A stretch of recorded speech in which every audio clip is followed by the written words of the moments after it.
Welcome to Cup of Joe on Filthy Pleb Esports. I'm Joe and I'm here to talk about professional gaming. The topic of today's episode is the narratives that are present in the LCS and LEC Spring Split 2020. However, we'll analyze them from a story perspective and look at maybe some literary inspirations that Riot might have used and potentially give us a spring peek of how they've written the script for this upcoming season. The first story I think we want to look at is one of the bigger narratives of this spring for the North American teams is Dardoch to TSM. Dardoch is the jungler for TSM, is a source of hope for many of the TSM faithful. They're hoping that he brings stability to their jungle situation that really leads them up to the promised land of international success and play, which they haven't actually achieved in years.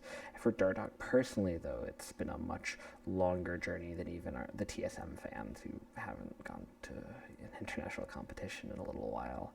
So for Dardoch, he started on Team Liquid, but due to some of the issues he had, interpersonal issues he had with the staff, he then was released, went to Optic, was in Academy, and now is back on an LCS team. And so I think this is very, if we're looking for a literary pairing to this sort of epic journey from the depths of Academy all the way to, who knows, potentially international success, I think we need to go with Dante here, but not Dante in the same sense of the classic poem. I'm thinking the anime and the game where, his girlfriend gets dragged all the way down to the bottom of hell and he has to scrap and claw his way back up. So it's not necessarily that might not have the best ending. Who knows, maybe he dies before the final boss and we don't never hear of Dardoch again on the international level, or he could rise to new heights and proceed on into from the purgatory that is TSM with hope of going further to what we can almost say is a beatific vision of heaven and world international victory. Another interesting narrative that we have is Froggen to Dignitas. Froggen's looking at the scene right now, he's one of the players who's been around the longest from his CLG EU days now to Team Dignitas. He's been around in the pro scene for almost 8 or 9 years now, which is crazy considering how few pros who started at that time are still in the scene today. I mean, Wicked isn't playing. Alex Ish isn't playing. These are the players who you think of from that era of the European LCS. And so I really kind of think that Froggen's path, or the narrative that he's created for himself, really draws parallels to the Iliad and the Odyssey and Odysseus, where he starts at the top in his home in Ithaca, this paradise, and then he loses it. He journeys across the sea. Odysseus went to Troy, Froggen went to North America, and he's been spending a multi-season journey. He's either not playing in competitive or playing for bad teams, such as Golden Guardians, and he's now trying to get back to that success that he experienced in Europe on Alliance and CLG EU. And so he's really that heroic figure fighting against all odds and not trying to get stuck on these different islands, not captured by the siren song of Echo Fox or the doldrums of Golden Guardians, where he just tried to carry that team on his back. So if hopefully this story goes like Odysseus, it's similar to the Odyssey, where he comes and just kicks ass this season, really leads Team Dignitas to more success with that star-studded lineup. I think one of the other interesting North American stories, or I should say a pair of two interesting North American stories, are Smithy leaving TL and Sven leaving TSM and going to C9. And I think these stories fit almost a very similar narrative trope, where you have very successful grizzled veterans being removed from their position of power or falling from grace, and then the questions raised, will they succeed? Were they the ones holding their old team back?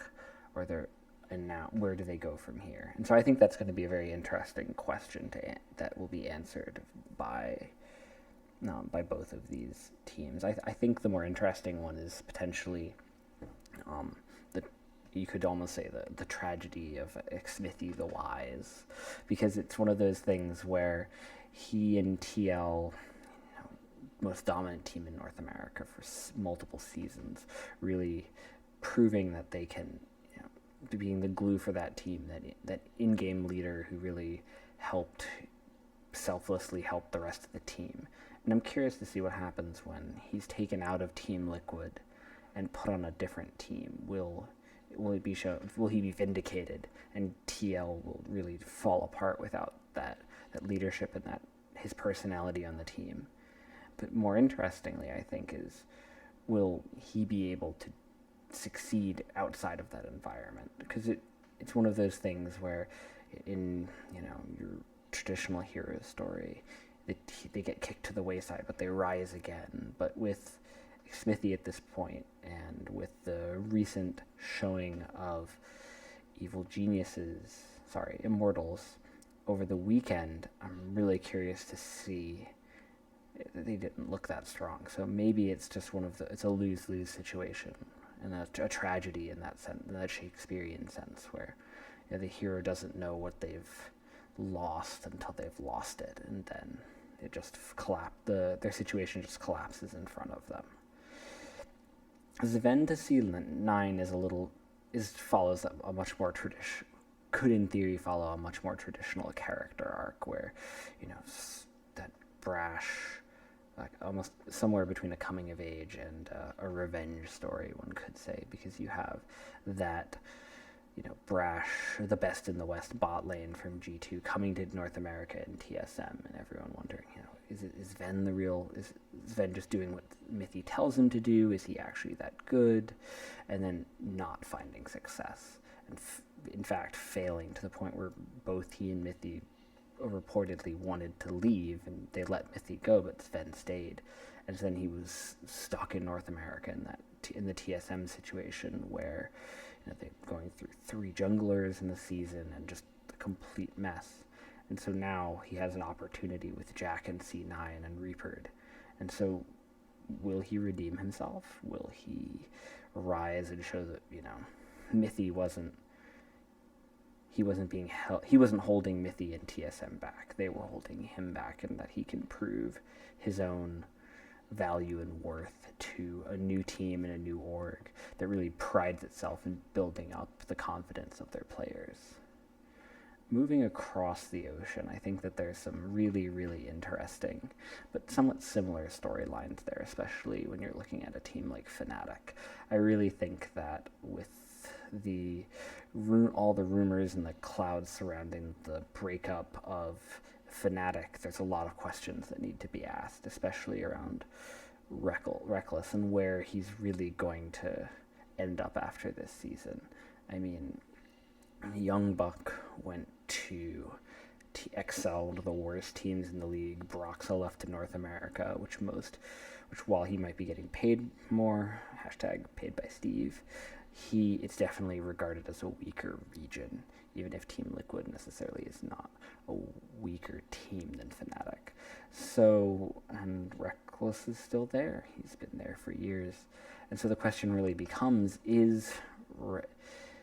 was Reckless right? Is Fnatic correct in really giving him everything he wants, and instead, and letting him dictate these things and push coaches away and other players away? Will Fnatic be able to survive, or will it be one of, again, that classic Shakespearean tragedy where your hero and your main character just push everyone away and crash and burn like a Macbeth or an Othello, where in this, instead of an outside force being Iago, it's Reckless's own ego saying, don't listen to them, do this, do that, and then he loses. Fnatic fall, and maybe, who knows, Origin take their place. It's still early in the season, but we'll have to see. 3, 2, 1, and go. lastly, I think the G2 situation with the Caps and Perks lane swap is an interesting narrative, and I really think that this story really feels like a Shakespearean comedy. There's not going to be a sad ending. I mean, this is a team that, as Thorin and like to put it, lost only one best of 5 all of last season. It was World Finals, but who's counting that? It sounds better the other way. But still, they're an impressive team with an incredible record. And so to think that they will do badly here is pretty much unthinkable. They're not... I mean, worst case scenario, if Caps just ints every game, Perks just becomes an ADC again, and, still have what many would argue are the top, 5 or 10 players in all of top, 5 players in all of Europe, some would say, and definitely, and many consider Caps and Perks to be in the top 20 in the world. So they're not bad by any stretch of the imagination in their, Caps mid, Perks ADC role. So why not just swap them back? They don't lose anything, and it's a great story of just innovation and continuous growth, which I think is very, very important for the league, as well as just it's fun to watch. And that is it. Thank you so much for joining me. Hope you tune in next week for another Cup of Joe.